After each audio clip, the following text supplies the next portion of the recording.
안녕하세요. 뉴스반장입니다.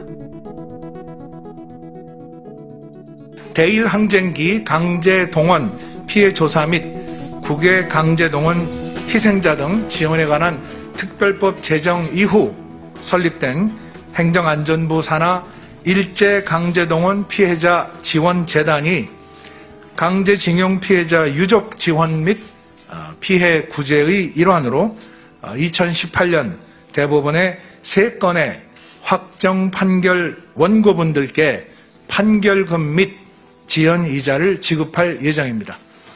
또한 동재단은 현재 계류 중인 강제징용 관련 여타 소송이 원고 승소로 확정될 경우 동 판결금 및 지연이자 역시 원고분들께 지급할 예정입니다. 이번 해법이 한일 양국에게 반목과 갈등을 넘어서 미래로 가는 새로운 역사의 기회의 창이 되기를 바랍니다. 그리고 이것이 마지막 기회라고 생각을 합니다. 아까 반쪽짜리라는 말씀을 하셨는데 저는 동의하지 않습니다. 물컵에 비유하면 물컵에 물이 절반 이상은 찼다고 생각을 합니다. 그리고 앞으로 이어질 일본의 성의 있는 호응에 따라서 그 물컵은 더 채워질 것으로 기대를 합니다. 장관님, KBS 신재입니다. 지금 일본의 명확한 호응 조치가 나오지 않은 상황에서 일단 한국 정부가 먼저 배상안을 발표한 건데요. 방금 물컵의 반이 먼저 찼다고 하셨는데 그럼 나머지 반은 어떻게 차해올 것이냐, 특히 일본이 이 부분에 지금 관심이 집중되는 것 같아요. 특히 재원과 관련해서 그럼 일본 기업도 배상에 확실하게 참여를 하게 되는 건지, 결과적으로 한국 기업만 배상에 참여하게 되는 경우는 없는 거로 확신하시는지 궁금하고요. 지금 발표하신 내용을 봤을 때 일본에 비해서 한국이 너무 많은 양보를 한 것 아니냐, 이 협상 결과에 대해서 제기되는 비판에 대해서 어떻게 생각하시는지 궁금합니다. 경색된 이런 한일 관계의 개선을 위한 이런 돌파구를 마련하려는 우리 정부의 그런 대승적인 결단에 대해서 일본 측이 일본 정부의 포괄적인 사죄, 그리고 일본 기업의 자발적인 기여로 호응해 오기를 기대합니다. 과거사에 대해서 일본으로부터 새로운 사죄를 받는 것이 능사는 아니라고 생각을 합니다. 일본이 기존에 공식적으로 표명한 그 반성과 사죄의 그 담화를 일관되고 또 충실하게 이행하는 것이 더 중요하다고 생각을 하고 있습니다. 일본 정부가 강제징용을 포함한 식민 지배 전체에 대한 통절한 반성과 또 마음으로부터의 사죄를 표명한 김대중 오부치 공동선언의 정신을 계승해 나가기를 바랍니다. 그리고 한일 관계의 그 미래지향적인 발전을 위해서 양국 경제계가 자발적으로 기여하는 방안을 검토 중인 것으로 알고 있습니다. 일본 정부도 민간의 자발적인 기여는 반대하지 않는다는 입장인 것으로 이해합니다. 윤석열 정부는 6일 흑역사로 기록될 일제 강제동원 해법을 기필코 발표했습니다. 강제동원 해법 발표문 곳곳에는 사실관계를 왜곡하거나 일본에 대한 관대한 태도가 여실히 드러났는데요. 피해자를 배제하고 일본의 전쟁범죄 책임을 면제시켜주는 등 이번 해법의 본질적 문제점을 축소하고자 노력한 흔적으로 보입니다. 외교부는 우선 발표문에서 강제동원이라는 표현 대신 피해자 범위를 축소하고 일본의 불법성을 희석시키는 강제징용이라는 표현을 사용했는데요. 징용의 사전적 의미는 전시나 사병과 같은 비상사태에 국가 권력으로 국민을 강제로 일정 업무에 종사시키는 것을 의미합니다. 국가 권력에 의한 법적 테두리 안에서 이루어지는 일이라는 함의를 담고 있는데요. 대신 동원이라는 단어는 합법성 여부를 포괄하고 있지 않기 때문에 강제동원이라는 표현으로 불법성을 드러내준다고 볼 수 있는 거죠. 이 때문에 징용이라는 표현은 일본 측이 지속적으로 고수해온 표현이기도 한데요. 또한 이번 발표에 이르기까지 피해자 측과 소통한 경과에 대한 정부의 설명은 피해자 측과 상당한 차이를 보였습니다. 외교부는 확정 판결 피해자 기준 15명 중 13명의 피해자, 유족, 가족분들을 직접 접촉해 의견을 청취했다며 직접 소통한 결과 상당수 유가족들은 소송 장기화에 따른 피로감과 현실적 어려움을 호소하시며 어떠한 방식으로든 조속한 해결을 희망했다고 설명했는데요. 그러나 피해자 측 이야기는 달랐습니다.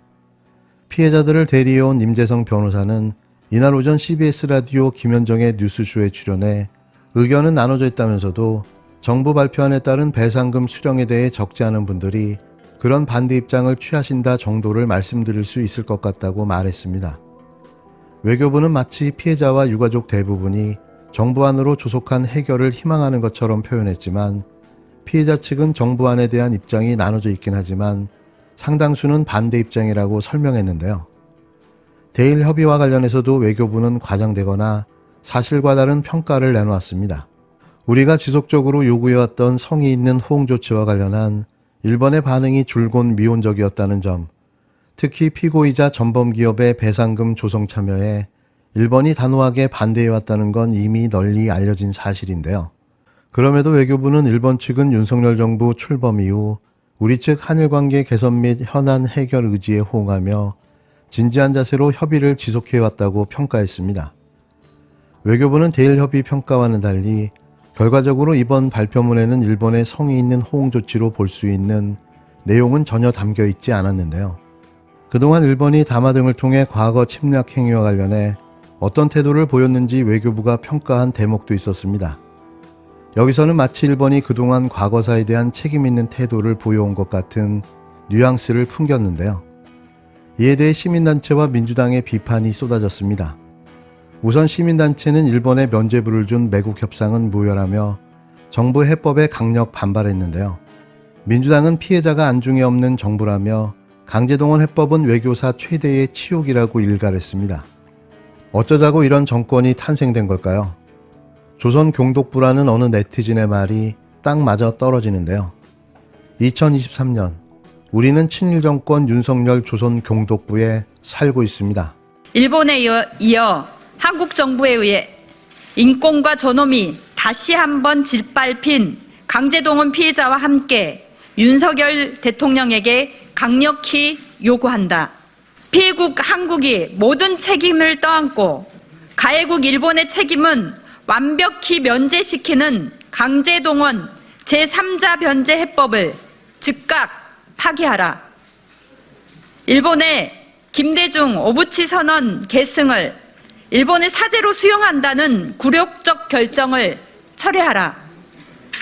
일제 강제동원의 불법성을 인정한 대법원 판결을 무시하는 반헌법적인 국기문란 행위, 삼권 분립 훼손 행위, 민주주의 파괴 행위를 즉각 중단하라. 강제동원 의원 모임은 정부의 굴욕적, 매국적, 반역사적 강제동원 제3자 변제 해법 철회와 피해자가 동의하는 사죄와 배상이 포함된 정의로운 해법 마련을 위해 피해자와 국민과 함께 끝까지 싸워나갈 것이다. 더불어민주당에서 잠시 꿀을 빤 적이 있는 박지원 씨가 또 느닷없이 등장해 이재명 당대표에게 사직생의 결단을 요구했습니다. 박 씨는 과연 사직생이라는 뜻을 알고나 하는 말일까요? 국회의원이 하고 싶다던 그가 당의 내분이 벌어진 틈을 타고 또 갑툭튀하고 나섰는데요. 때는 이때라고 생각한 거죠. 역시 그 본성을 버리지 못하고 시간차 공격을 벌였습니다. 한심하기 그지없는데요. 박쥐에서 곰으로 변신한 그는 여전히 자신의 우둔함을 보여줬습니다. 박쥐는 이곳저곳을 옮겨다니며 자신의 이득을 취하는 그의 모습에서 곰은 사리 판단을 하지 못하는 그의 미련함을 은유적으로 빗댄 말인데요. 절대 외모를 비하하거나 폄하하려는 의미가 아님을 밝힙니다. 이재명 당대표께서 지난 8개월간 보여준 모습은 국민을 위한 정당의 대표도 당원을 위한 정당의 대표도 아니었습니다. 이재명 의원은 당대표로 당선된 이후 국민께 했던 약속들을 제대로 지키지 않았습니다. 국민의 삶도, 정치개혁도, 정당개혁도 그 어느 것 하나 약속대로 실천하지 않았고 당은 계속 분열되기만 했습니다. 그 결과가 무엇입니까? 압도적 부결을 예상했지만 찬성표가 한 표도 많았습니다. 강성 팬덤의 위세에 눌려 앞에서 반대하고 뒤에서 찬성하는 의원들이 많다는 것을 증명했습니다. 당내 민주주의가 철저히 망가진 비참한 모습입니다. 당원과 국민은 민주당의 반성과 혁신을 기대하며 이재명 대표를 뽑았습니다. 국민들은 이재명 대표에게 정치 개혁과 유능한 민생을 요구했지만 지금 이재명 대표는 방탄을 위해 당을 위기로 몰아넣는 이기적인 모습만 보여줄 뿐입니다. 민주당은 지금 국민의 눈과 귀를 막으려는 윤석열 정부에 맞서서 제대로 싸우지 못하고 있습니다. 지난 세월 국민을 위해 싸워왔던 민주당이 지금은 누구를 위해 싸우고 있는 것인지 묻지 않을 수 없습니다. 민주주의를 위해 죽음도 불사했던 민주당의 김대중은 그러지 않았습니다. 3당 합당 때 홀로 손을 들고 반대 의견이 있다고 말했던 민주당의 노무현도 그러지 않았습니다. 죽음을 겁내지 않고 폭정에 저항했고 소수 의견도 존중받는 정당을 만들어야 한다며 민주주의를 지켜왔습니다. 이재명 대표께서 결단하십시오. 국민이 지켜보고 있습니다. 이재명 대표가 두려워해야 할 대상은 검찰이 아니라 국민이어야 합니다. 그래서 이재명의 민주당이 아니라 민주당의 이재명이어야 합니다. 그래야만 우리 국민들께서 다시 민주당에 힘을 실어주실 것입니다. 그래야 이재명 대표가 국민을 위해 일할 기회를 가지게 될 것입니다. 지금 이재명 대표께 필요한 것은 사직생의 결단입니다. 잃어버린 신뢰를 회복하는 길은 오로지 희생밖에 없습니다.